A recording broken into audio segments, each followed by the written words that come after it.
Que Dieu soit béni, frères et sœurs, ce matin. Soyez les bienvenus, tous ensemble, le peuple de Dieu, la famille unie, autour de notre Maître. Amen. Voilà, toute la gloire, comme je l'ai entendu dans les prières, toute la gloire revienne à notre Seigneur. C'est pour cela que nous voulons nous effacer dans nos prières, surtout nous qui apportons, nous voulons nous effacer. C'est le souci premier, c'est que tout ce qui est de nous, de moi, disparaisse et que le Saint-Esprit, c'est lui qui véhicule, c'est qui doit véhiculer au milieu de nous. Amen. Voilà, ce cœur qui nous dit brûle, brûle, et c'est là le désir de nos cœurs, que vraiment le Saint-Esprit passe au milieu de nous et il brûle dans nos cœurs. Amen. Il nous motive, frères et sœurs, et tout ce que, vous savez, le feu, quand le feu agit, il enlève tout ce les impuretés, et tout ce qui reste, c'est la pureté. Et on a l'exemple de l'or, quand la parole de Dieu parle de l'or épuré. Voilà, que Dieu soit béni.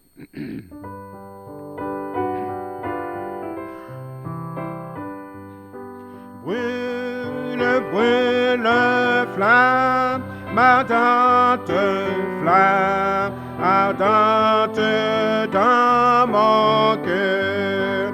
Brûle et comble mon attente de lumière et de chaleur. Brûle encore, Saint-Esprit qui veille, vois ma volonté se plaît à la tienne par la foi.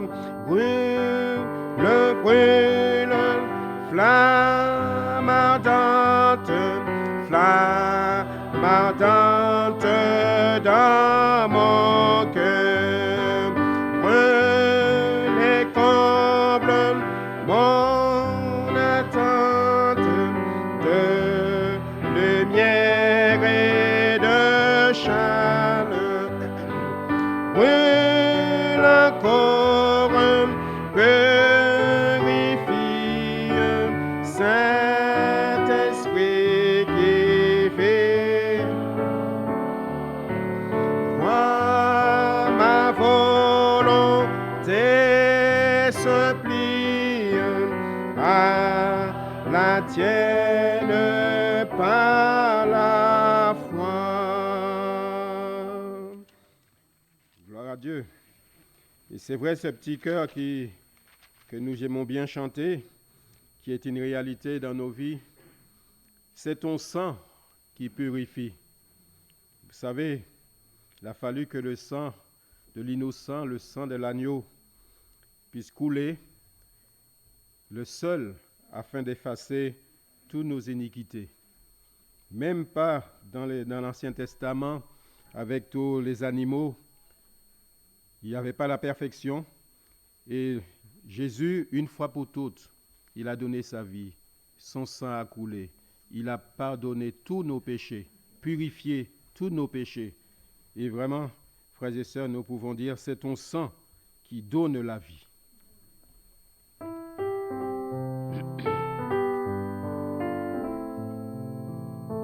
C'est ton sang qui purifie, c'est ton sang qui donne la vie, c'est ton sang qui a coulé, oui, ton sang précieux m'a racheté, je suis plus blanc que la neige, oh Jésus, toi l'agneau immolé. pour cela, ce matin, ça peut être aussi un moyen de Vous savez, à toutes les réunions, ce n'est pas parce que c'est un culte, parce que le Seigneur, que ce soit un culte, un moment de prière ou autre, il agit. Le Saint-Esprit agit. C'est nous qui avons mis ça un petit peu comme ça dans notre tête, dans notre conception des choses. Mais le Seigneur, quand il est là, il y a toujours quelque chose qui se passe. Tout cela dépend de notre cœur, de la motivation de notre cœur. Si nous le voulons, et c'est dans la volonté de Dieu, le Seigneur agit. Amen. Gloire au Seigneur. Donc, change-moi, Seigneur, et purifie-moi. Et il est pris l'exemple aussi du potier. Jésus, tu es le potier, et moi, je suis l'argile. Amen.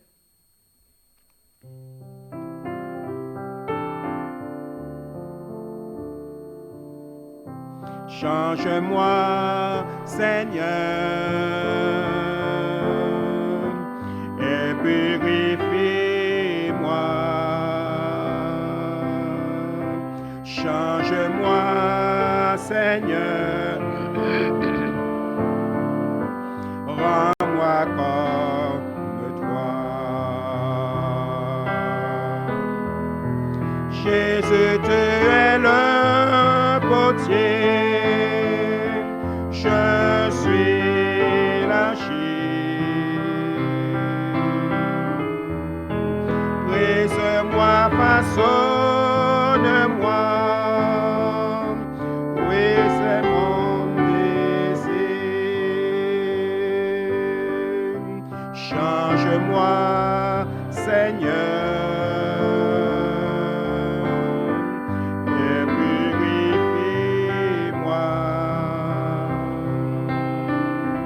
Change-moi, Seigneur, rends-moi comme toi. Jésus, tu es le potier, je suis l'argile. Brise-moi, façonne-moi. Oui, c'est mon désir. Change-moi, Seigneur, et purifie-moi. Change-moi, Seigneur,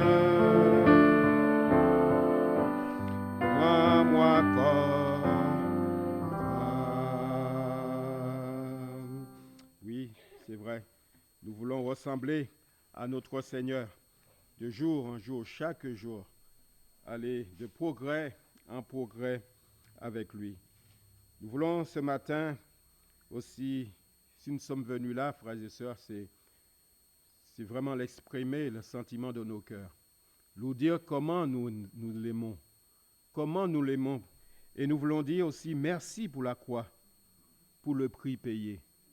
Vous savez, s'il n'y avait pas la croix, notre rassemblement-là, eh bien, il sera vain. Il valait zéro. Parce qu'il n'y avait rien. C'est pour cela que c'est important. Et même pour nous chrétiens, que le Saint-Esprit soit là. Amen. Que le Saint-Esprit soit là. Et nous savons qu'il est là, parce qu'il y a beaucoup d'habitations de Dieu en esprit ce matin. Parce que le Saint-Esprit, il vit dans nos cœurs. Amen. Donc, je suis convaincu que l'Esprit de Dieu est au milieu de nous et il agit. Alors, merci pour la croix, pour le prix payé. Gloire à Dieu. Merci pour la croix, pour le prix payé, car tu t'es donné sans rien retenir. Précieux Jésus, précieux Jésus, ils sont pardonnés nos nombreux péchés, couverts par ton sang, ils sont oubliés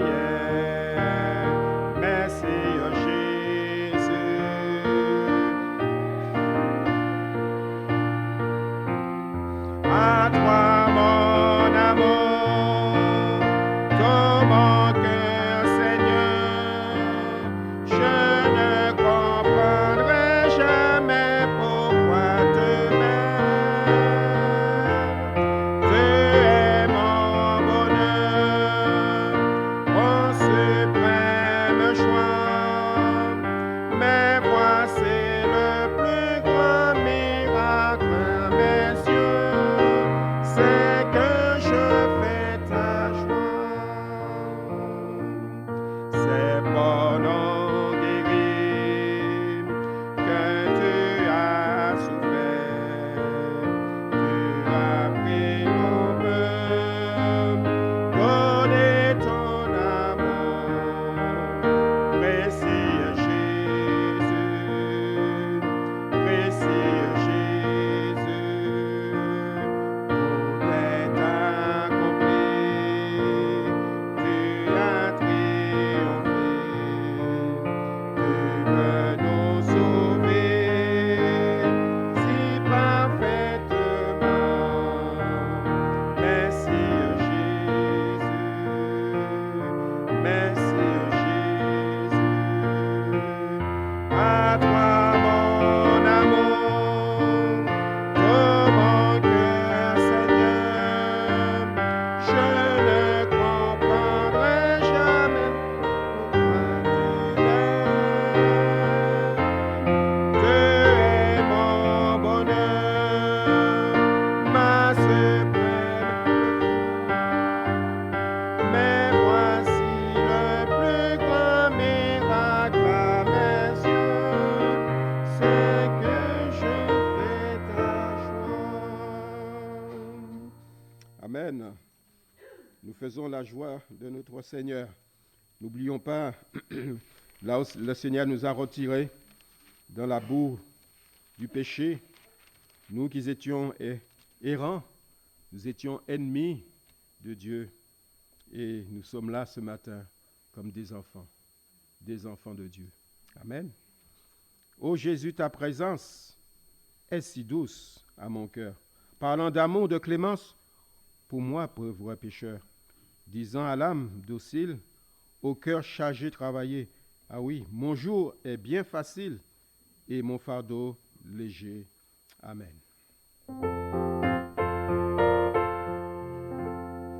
Oh Jésus, ta présence est si douce à mon cœur, parlant d'amour, de clémence, pour moi, pauvre pécheur, désintant ta l'âme docile, au cœur chargé travaillé, mon jour t'est bien facile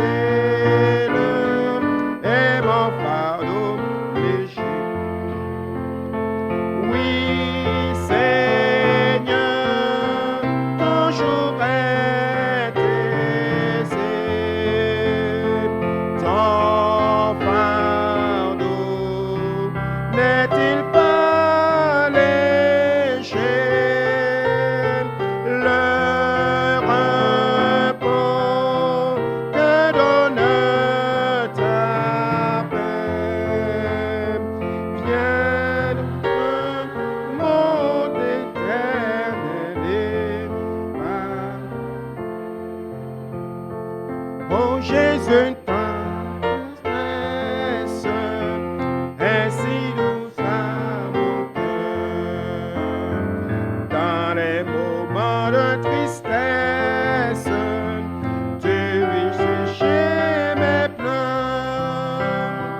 Au lieu du deuil, l'espérance, au cœur brisé, parfaite délivrance, l'on trouve sous la main. Oui, Seigneur, ton jour est aisé, ton fardeau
Je demanderai à notre frère Joël Massa.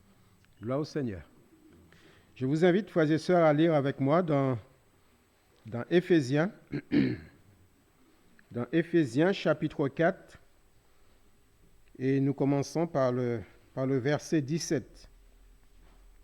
Éphésiens chapitre 4 et le verset 17.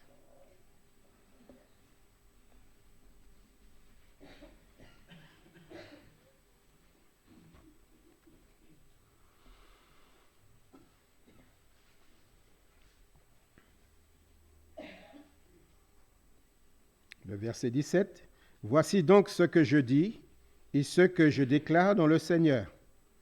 C'est que vous ne devez plus marcher comme les païens qui marchent selon la vanité de leurs pensées.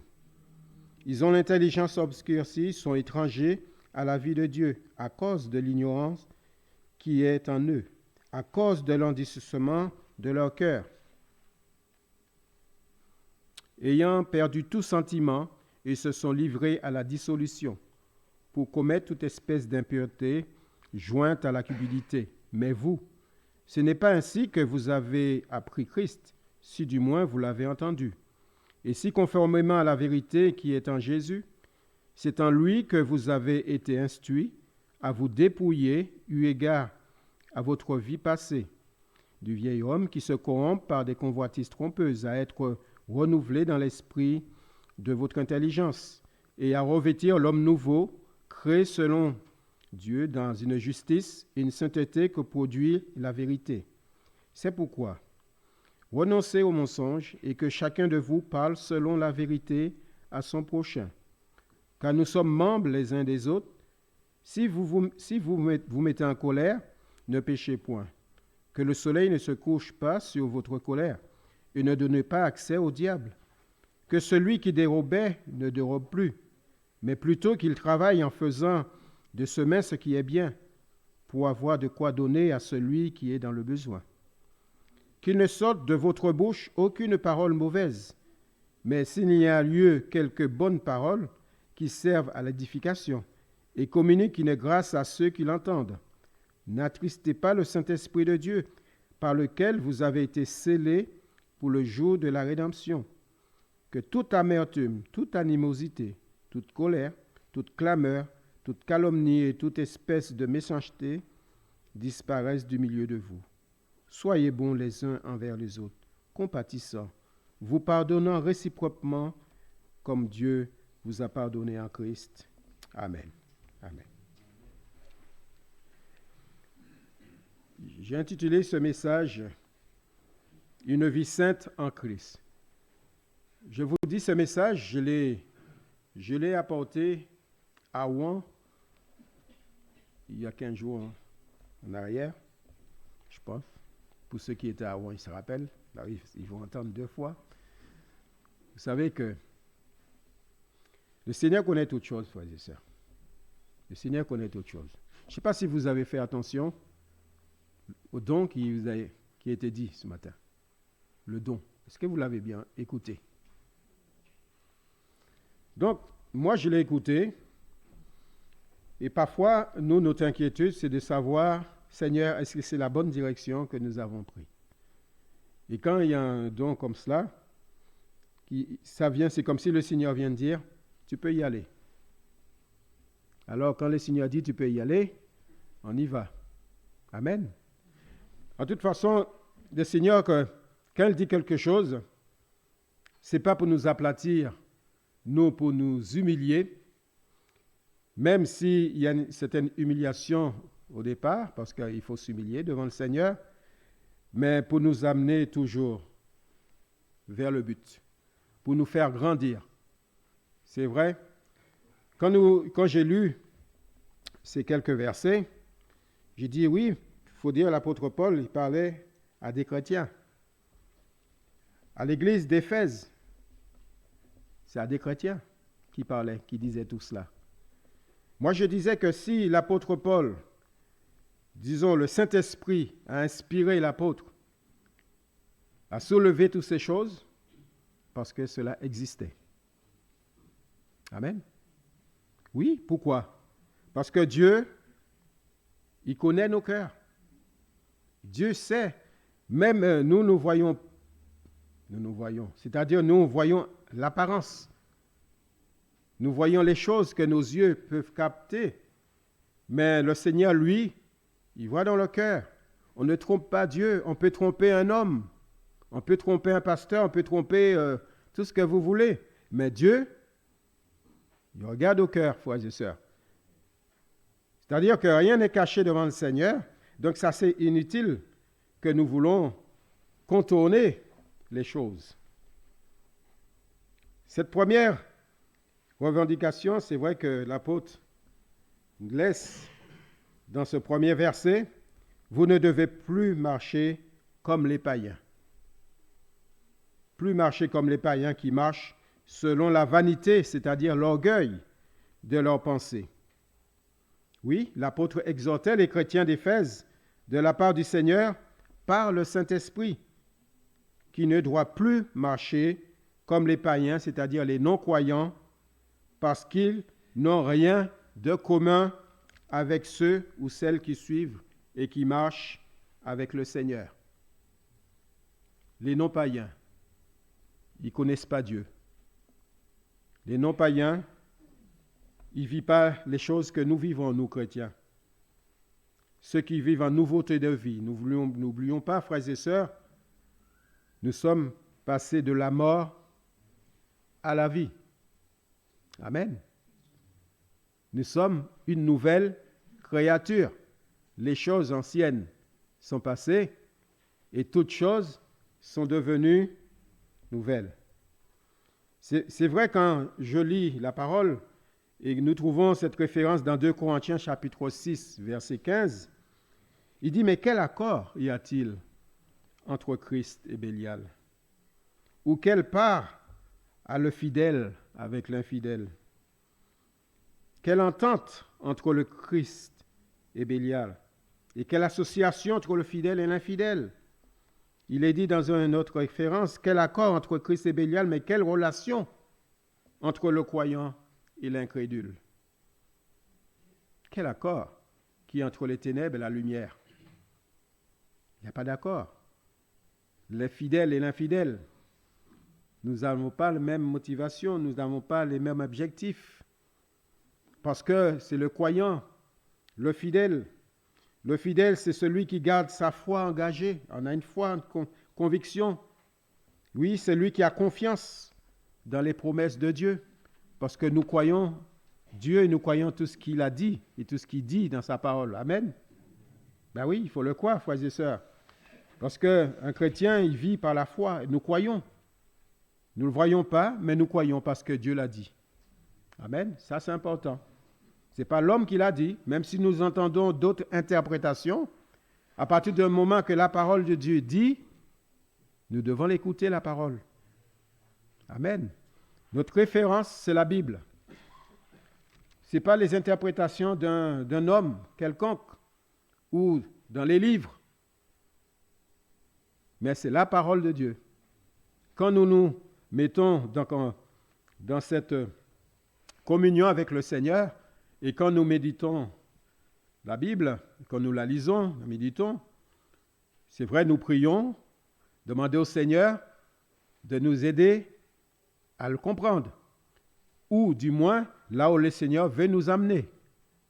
Parce que si nous cherchons à comprendre toute la parole, nous n'allons pas le comprendre forcément quand nous allons le lire. Mais demandez au Seigneur, là il veut nous amener. Et le Seigneur nous donnera à petite dose, selon notre capacité d'absorber, et le Saint-Esprit nous communiquera. Amen. Savez-vous que le Saint-Esprit, il nous examine, parce que c'est lui qui examine. Je disais, le Saint-Esprit, il est là. Le besoin de l'un, ce n'est pas forcément le besoin de l'autre. Le niveau, degré, je ne veux pas dire qu'il y a des supérieurs, parce que nous sommes tous au même stade devant Dieu. Mais il y a des degrés de demande qui est différent, et le Saint-Esprit le sait. Amen. Le Saint-Esprit le sait. Il est dit au verset 18, ils, les païens, ont l'intelligence obscurcie. Ils sont étrangers à la vie de Dieu. Les païens sont étrangers à la vie de Dieu. C'est pour ça que l'apôtre dit ne ressemblez pas, ne marchez pas comme les païens. Oui, l'exhortation de Paul aux chrétiens d'Éphèse, je dirais, était comme une mise en garde. C'est comme une mise en garde venant du Saint-Esprit. Donc, c'est la parole de Dieu et cette parole est valable. Et il est digne d'être reçue et bénéfique pour notre vie spirituelle. Amen.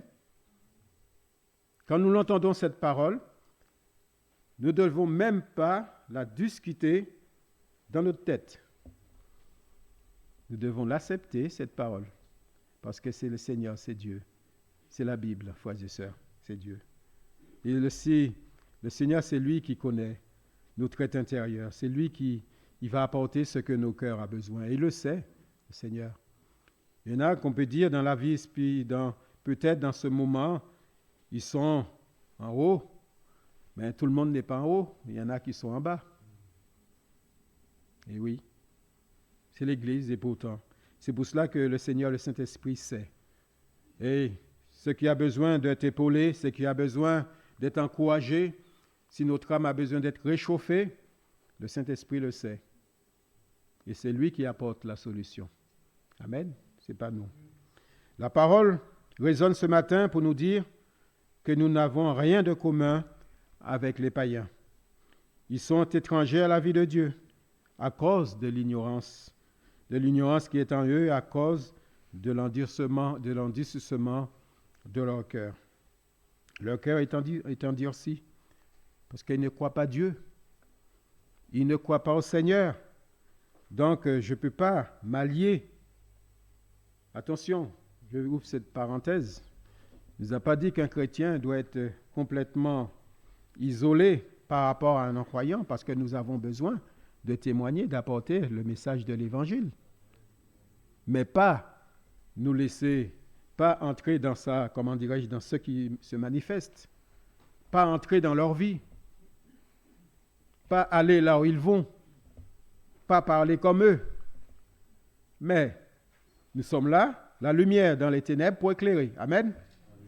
Gloire au Seigneur. Donc la Bible précise bien en ce terme qu'à nous aussi, nous étions autrefois insensés, il ne faut pas oublier là où nous étions. C'est pour cela tout de suite, ce verset nous dit, mais descends un peu, tu étais comme eux,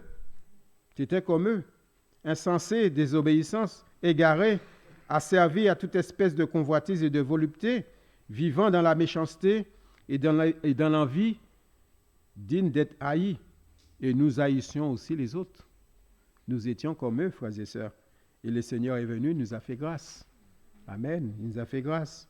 Le Seigneur nous a sortis de cette ignorance, de cet aveuglement, et nous a mis à part. Parce que là, nous parlons bien une mise à part. La sainteté, c'est une mise à part. Nous ne sommes plus de ce vieil homme, mais nous sommes passés de la mort à la vie de Dieu, à une vie de l'esprit. Vous devez plus marcher comme eux à cause de l'endurcissement. Le verset 20 nous dit, mais vous, ce n'est pas ainsi que vous avez appris Christ conformément à la vérité qui est en Jésus. C'est en lui que vous avez été instruits à vous dépouiller. Nous avons été dépouillés du vieil homme. Nous sommes une nouvelle créature, comme je disais tout à l'heure. Les choses anciennes sont passées et toutes choses sont devenues nouvelles parce que nous vivons en Christ. Nous suivons le Seigneur. Il est notre maître. Nous le suivons. Avant, c'était nous qui marchions devant, aller nulle part. Mais c'est le Seigneur qui marche devant nous. Amen, nous le suivons. Frères et sœurs. Le verset 23, à être renouvelé dans l'esprit de votre intelligence et à revêtir l'homme nouveau, ce qui est créé par Dieu dans une justice et une sainteté qui produit la vérité. 1 Pierre, chapitre 1er, verset 15, « Mais puisque celui qui vous a appelé est saint, vous aussi, soyez saints dans toute votre conduite. » Toute votre conduite. C'est vrai, comme je disais, nous ne ressemblons plus à l'homme ou à la femme d'avant notre conversion. Et cela se concrétise, il se voit, un enfant de Dieu, un chrétien. Il y a une différence avec un païen, un non-chrétien, un non-croyant. Il doit avoir une différence. Il doit avoir cette différence. Par notre conduite, il est précisé dans ce verset, la façon que nous nous conduisons, notre façon de parler, nos réactions face à l'opposition, comment j'ai réagi. Est-ce que je m'énerve, je rentre sur le même tempo que l'individu qui est en face de moi parce qu'il m'a énervé? Si le pasteur m'a dit non, comment je vais réagir? Je vais claquer la porte de l'église. Et si un frère me reprend, je vais claquer la porte de l'église. La réaction, vous voyez. C'est vrai qu'il nous parle aussi du fruit de la repentance, mais il y a aussi ce fruit qu'on doit voir en nous, parce que la maîtrise de soi, frères et sœurs, fait partie du fruit de l'esprit. C'est cette nouvelle vie, du vieil homme et du nouveau homme. Je ne sais pas si je parle bien le français, mais excusez-moi si j'emploie mal la conjugaison. Mais vous m'avez compris. Il y a cette différence dans nos réactions face à l'opposition, et cela se détermine dans cette priorité de vouloir plaire au Seigneur. Parce que nous, chrétiens, notre désir, c'est de plaire au Seigneur, de faire ce qui lui plaît. Amen. Je ne dis pas qu'on réussit à chaque fois, parce que sinon, ça aurait pu dire que nous sommes parfaits. Nous sommes parfaits par la foi en Jésus, ça je précise. Mais j'ai toujours mon corps, j'ai toujours ma chair, j'ai toujours les désirs de ma chair. Je ne sais pas, j'en vais vous parler sur ce thème aussi. Ça vous n'arrive. Oh là, j'ai du mal. Bon, je vais arrêter. Est-ce que cela ne vous arrive pas d'être en colère? Non? Jamais en colère? C'est bien, gloire à Dieu. Gloire au Seigneur. Et oui, parfois notre chair, parfois il y a cette remontée, cette réaction, mais notre chair, il doit mourir. Nous chrétiens, la différence, nous chrétiens, c'est-à-dire que tout de suite, nous voyons les choses qui montrent. La marmite, ça commence à bouillir. Non? Et nous le mettons dessus. Et c'est par le Saint-Esprit, frères et sœurs, c'est l'Esprit de Dieu qui nous permet justement à cela. Oui. Nous ne ressemblons plus à l'homme ou à la femme d'avant, mais nous sommes transformés en Jésus. Nous ressemblons à Jésus. L'apôtre Paul le soulignait sous l'inspiration du Saint-Esprit à cette église d'Éphèse. Vous n'êtes pas ainsi, c'est pas qu'ainsi que vous avez appris Christ, si du moins vous l'avez entendu. Ici, c'est vrai, le Saint-Esprit montrait que certains avaient besoin de mettre de l'ordre dans leur vie. Vous imaginez si le Saint-Esprit, d'ailleurs, il parle comme il parlait à cette église d'Éphèse, d'une autre manière peut-être, de notre ton peut-être, mais c'est de la vérité que ce message est toujours le même, leur rappelant ce qui était une vie de sainteté ou marcher comme des païens, ce qui n'a rien à voir avec la vie de l'Esprit de Dieu. Ils sont étrangers à la vie de Dieu. Le verset 25 nous dit, c'est pourquoi, renoncez au mensonge et que chacun de vous parle selon la vérité à son prochain, car nous sommes membres les uns des autres. Le Saint-Esprit, quand même, il a détecté qu'il ne parle pas, il y avait des semi-vérités. Frères et sœurs, il y a une semi-vérité, c'est un mensonge. Semi-vérité, c'est un mensonge. Oui, parce que l'être humain, il est un peu comme ça. On veut parler. On veut dire, raconter les choses. Mais le fait de raconter les choses, on veut que l'autre en face de nous, d'ailleurs, soit attiré par l'attention et aussi puisse avoir une information juste, qu'il soit d'accord. Donc parfois, nous mettons un petit peu de poivre là-dessus, afin qu'il puisse nous dire oui. Mais non, nous devons dire la vérité. Parce que si nous disons la vérité, la personne en face de nous, eh bien, il risque de ne pas réagir bien. On dit la vérité blesse. Il blesse pour celui qui le reçoit. Peut-être qu'ils sont dans cette condition-là, dans cet état. Mais vous savez, quand Dieu nous dit la vérité, nous l'acceptons parce que nous l'aimons. Forcément, cela nous remue un peu. Parce que quand Dieu nous dit la vérité, eh bien, il met le doigt sur la plaie. Ça fait mal un peu quand même. Mais c'est la vérité parce que Dieu le dit, c'est vrai. Si le Saint-Esprit met cela en lumière dans cette église d'Éphèse, frères et sœurs, parce que cela existait. Et on ne peut pas tromper le Seigneur, comme je disais, il sait tout. Le Seigneur sait tout. Que la vérité soit sous nos lèvres. Que la vérité soit sous nos lèvres. Et si nous nous trouvons devant des situations que nous ne savons pas quoi dire, vous savez qu'est-ce qu'il faut faire? Il faut se taire. Eh oui. Si nous ne savons pas quoi dire, si nous voulons à tout prix dire quelque chose et puis ça va tourner en demi-vérité, alors je ferme ma bouche. Je ferme ma bouche. C'est important. Et ça dans le cadre de la sainteté. Parce que sinon, il y en a un derrière qui va nous souffleter de l'oreille. Dis-lui ça. Comme ça, lui, il est content, puis toi, tu es content. Comme ça, tout le monde est content. Oui, mais le Seigneur, lui. Le Seigneur Jésus, face aux pharisiens et aux hommes religieux, dans Jean chapitre 8, verset 44, « Vous avez pour père le diable, et vous voulez accomplir les désirs de votre père. Il a été meurtrier dès le commencement, et il ne se tient pas dans la vérité, parce qu'il n'y a pas de vérité en lui. Lorsqu'il profère le mensonge, il parle de son propre fond, car il est menteur et le père du mensonge. » Le père du mensonge, c'est le diable. Eh oui. Le père du mensonge, c'est le diable. C'est lui qui pousse à ne pas dire la vérité. Il dissimule, c'est un dissimulateur. Il est fourbe. Il est sournois. Il est trompeuse. Il trompe les gens.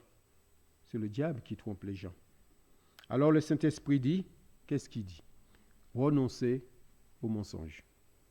Renoncer, c'est-à-dire abandonner. Ne cherchons pas à tout moment à vouloir raconter, dire les choses à nos semblables, parce qu'à nos frères et sœurs, dans nos conversations. Il faut renoncer au mensonge. Amen. Amen. Là au Seigneur.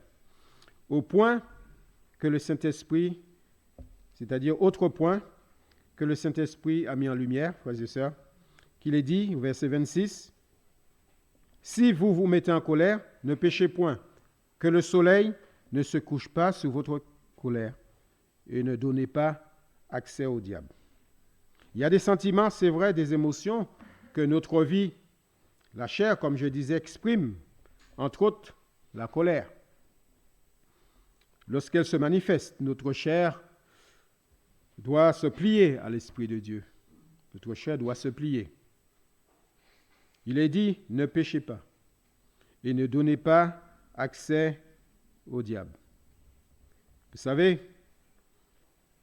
c'est un sentiment d'émotion peut-être qui vient, mais le Seigneur connaît aussi nos faiblesses. Il connaît aussi nos limites. Mais nous avons aussi notre part à faire. Nous avons aussi notre part à faire. Il y a des moments qu'il faut résister. Il y a d'autres moments qu'il faut fuir. Et oui, la parole de Dieu nous demande de résister. Dans certains combats, il faut résister. Mais dans certains endroits, ou moments, ou circonstances, il faut fuir. C'est là que ça Ça a du mal parfois, il y a des moments que nous ne voulons pas fuir, nous ne voulons pas partir. Oui, j'ai Jésus avec moi, si fort, je vais y aller, je vais pouvoir résister, pourtant non. Tu ne pourras pas. Tu ne pourras pas résister. Pourquoi? Parce que le Seigneur nous dit des moments, des circonstances qu'il faut fuir.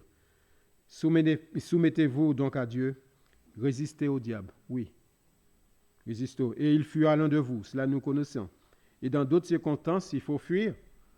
Ne pas donner, comme je disais aux frères et sœurs de Rouen, ne pas donner le bâton pour se faire battre. Et oui. 1 Corinthiens chapitre 6, verset 18, il est dit « Fuyez l'impudicité, fuyez l'immortalité ». Dans autre référence, il dit « C'est pourquoi, mes bien-aimés, fuyez l'idolâtrie ». Nous devons fuir tout ce qui est idolâtrie, l'immoralité. C'est-à-dire, il y a des endroits que l'enfant de Dieu, ce n'est pas sa place. Amen. Il y a des endroits, il ne faut pas y aller parce que c'est comme si je donnais le bâton à mon adversaire pour me faire battre. Je ne vais pas développer tout à fait parce qu'il y aurait beaucoup à dire là-dessus, mais nous devons vraiment mettre en pratique ce conseil du Seigneur. C'est vrai qu'on ne peut pas empêcher la colère, mais lorsqu'elle se manifeste, la parole de Dieu nous dit ne péchez pas, ne péchez point. Que le soleil ne se couche pas sur votre colère. Je peux me mettre en colère. Il n'est pas dit ne te mets pas en colère, c'est un péché. Mais quand je suis en colère, cela ne doit pas durer la journée. Amen. C'est-à-dire toujours, il faut arrêter que le soleil ne couche pas sur votre colère, afin de ne pas donner une occasion à mon adversaire de profiter cette brèche pour pécher. Et oui. Parce que vous savez, nous, chrétiens, avant de connaître le Seigneur, quand nous nous mettons en colère, il y a l'excès de colère, et il y a le surexcès de colère, et ça finit toujours mal. Ça finit toujours mal. C'est pour cela que le Seigneur nous le dit. Avant de t'emporter et puis avant de pécher, calme-toi. Voilà le conseil du Seigneur. Autre point que le Saint-Esprit a mis en lumière ce matin, c'est que celui qui dérobait, le verset 28, ne dérobe plus, mais plutôt qu'il travaille en faisant de ses mains ce qui est bien pour avoir de quoi donner à celui qui est dans le besoin. C'est vrai, nous allons dire tous ensemble, mais qu'est-ce que cela vient faire là? Qu'est-ce que ce verset vient faire là? Parmi les chrétiens, on dit à des chrétiens ne pas dérober. Qu'est-ce que cela vient faire là? Je dirais que cela existait, frères et sœurs, au sein de cette Église, parce que le Saint-Esprit l'a souligné. Si le Saint-Esprit l'a souligné, parce que cela existait. Et si le Saint-Esprit parle ce matin et que nous l'entendons, parce que ça existe. Amen. Et oui, Dieu ne se trompe pas. Dieu ne se trompe pas. Bien sûr, ce sont des choses qui existent chez les païens, chez les non-croyants. Et cela ne devait plus se trouver chez les chrétiens. Et Genèse 3, 19, qui dit, « C'était la sueur de ton visage que tu mangeras du pain. » Tant pour manger, il faut travailler. Non? Mais il y a toujours une parenthèse. Il y en a qui ne peuvent pas, qui n'ont pas les conditions de travail, pour travailler. Il y en a qui sont dans les besoins, qui n'ont pas demandé à avoir cette situation-là. Alors c'est pour cela que le Seigneur, oui, pense à eux. Partage ton pain avec celui qui a faim. Je ne peux pas dire que je suis chrétien et puis je de quoi subvenir à mes besoins et le surplus, et celui à côté de moi, je le laisse dans la disette. Donc je dois agir. Je dois agir. Ce n'est pas, on entend souvent autour de nous, et même je l'ai entendu souvent quand je travaillais. Bon, je travaille, lui, pourquoi il ne travaille pas? Hein? S'il veut manger, il n'a qu'à travailler. Mais il voyait, ses yeux le voyaient, mais il ne savait pas quelle la souffrance qui était dans l'intérieur de l'individu, l'handicap, etc. Donc c'est vrai que le Seigneur nous demande de ne pas dérober, mais plutôt qu'il travaille. Frères et sœurs, oui, en faisant de ses mains ce qui est bien, pour avoir de quoi donner à celui qui est dans le besoin. C'est le Seigneur qui le demande. Amen. Autre point, je ne sais pas si je pouvoir avoir tous ces points avec vous, mais c'est comme je disais aux frères et sœurs de Rouen que il va y avoir une suite peut-être, une suite. Autre point que le Saint-Esprit a mis en lumière, qu'il ne sorte de votre bouche aucune parole mauvaise, mais qu'il y ait lieu quelques bonnes paroles qui servent à l'édification et communiquent une grâce à ceux qui l'entendent. À ceux qui l'entendent. Qu'il ne sorte de votre bouche aucune parole mauvaise. De la bouche de l'enfant de Dieu, de la bouche de celui qui est né de nouveau. Amen. Ben oui, dans Jacques chapitre 3, verset 11, nous connaissons bien ce verset. La source fait-elle jaillir par la même ouverture l'eau douce et l'eau amère? La bouche qui loue le Seigneur, qui a loué le Seigneur, la bouche qui dit des bonnes paroles au Seigneur, est-ce que cette même bouche peut critiquer mon frère, ma sœur, sortir des mauvais propos? Un figuier, mes frères, peut-il produire des olives? Ou une vigne des figues, de l'eau salée, ne peut pas non plus produire de l'eau douce? Sinon, ce serait résolu quand il y a un problème d'eau. On est dans la mer, ah oui, et quoi que, il y en a il y a des machines qui transforment de l'eau salée en l'eau douce. Mais le Seigneur va expliquer tout simplement, c'est vrai que cette transformation de l'être, il a été en profondeur. Quand le Seigneur a intervenu dans nos cœurs, c'est un renouvellement complète, frères et sœurs.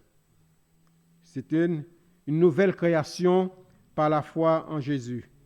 Le fond de notre cœur a été régénéré, lavé dans le sang de l'agneau.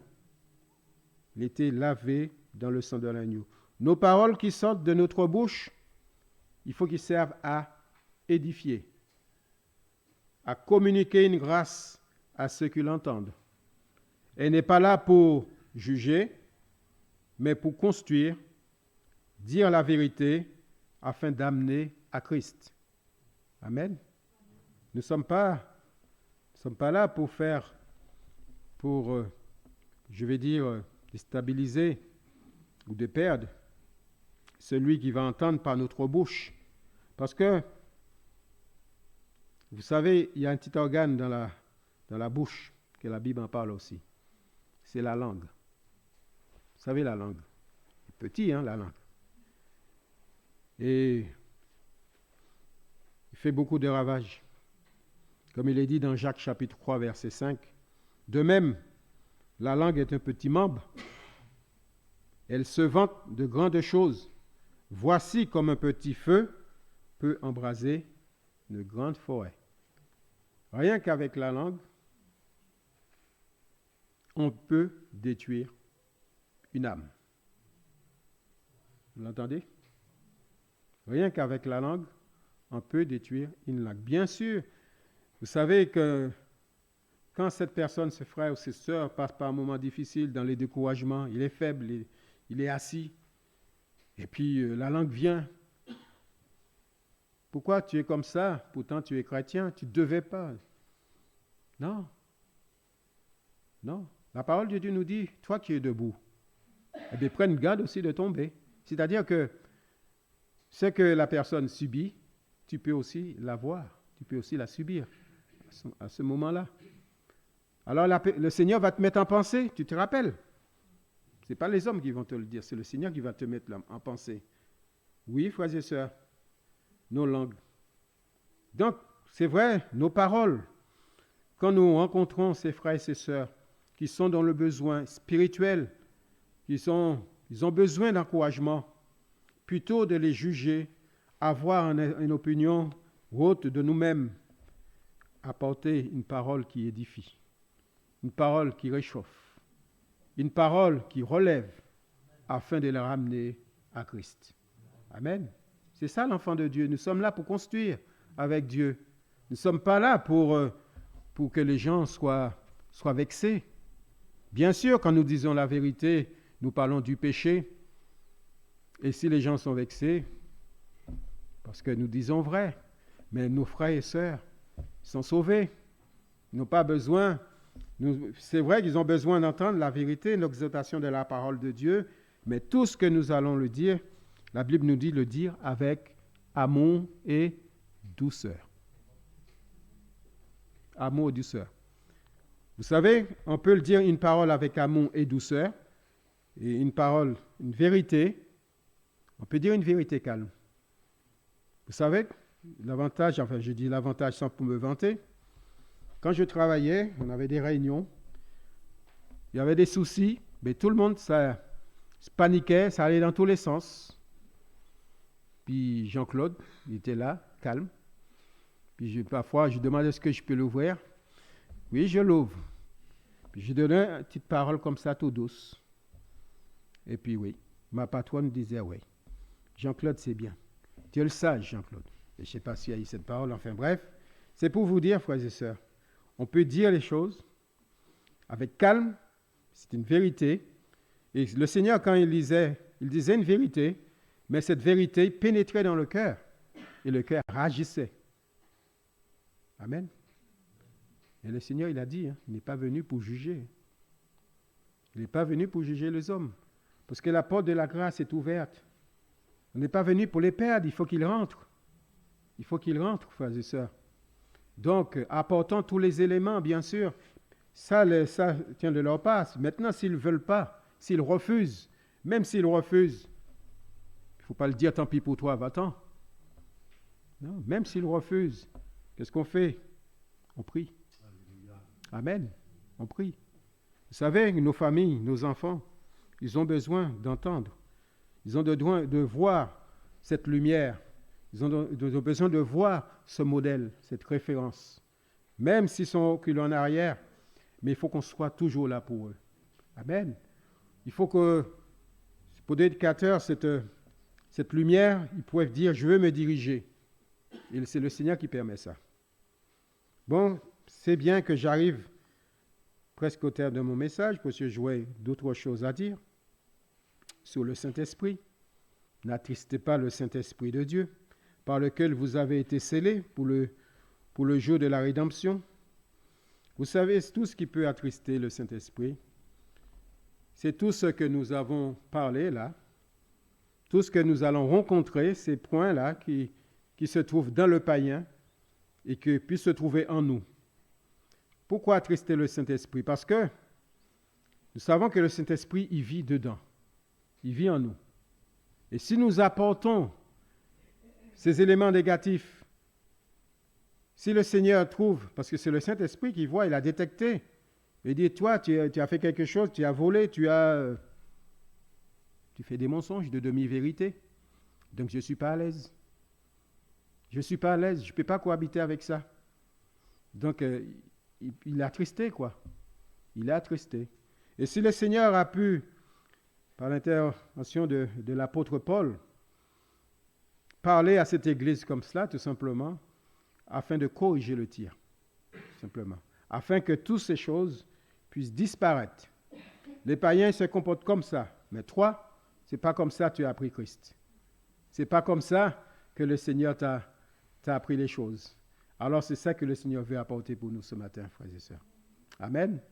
Et ça, c'est dans le programme de la sainteté. Oui, dans le programme de la sainteté. Vous savez, c'est la sainteté, c'est un progrès en progrès. Nous engageons à être saints comme Jésus est saint. Amen. Mais il faut y aller. Il faut y aller. Que le Seigneur soit béni. Merci pour ta parole, Seigneur. Merci parce que tu parles tantôt d'une autre, tantôt d'une manière, tantôt d'une autre. Et nous voulons, Seigneur, avoir ce cœur sensible, qui t'écoute, qui comprend, Seigneur, parce que ton Saint-Esprit sait de quoi nous avons besoin. Et Seigneur, si tu nous as parlé ainsi, Seigneur, rien ne peut te tromper. Et Seigneur, tu as tout, tu vois tout, tu connais tout. Seigneur, tu vois dans nos cœurs, dans nos vies, peut-être tout ce qui ne va pas selon qui ne te convient pas. Alors, Seigneur, enlève toutes ces choses, Seigneur. Permets que nous puissions vraiment, Seigneur, corriger toutes ces choses à l'aide de ton Saint-Esprit et que vraiment que nous puissions aller devant, à l'avant avec toi, Seigneur. Viens nous bénir. Viens nous aider à aller plus loin. Viens nous aider à grandir dans la foi, dans la fidélité à toi, Seigneur. Bénis mon frère, bénis ma sœur. Bénis ceux qui ont besoin de toi dans leur vie. Ceux qui sont souffrants aussi, et aussi ceux qui manquent, Seigneur, des réchauffements au niveau de l'âme, Seigneur, qui a besoin d'être réconforté. Tu connais toutes choses, nous voulons te les apporter ce matin. Oh, que ton nom soit loué. Amen.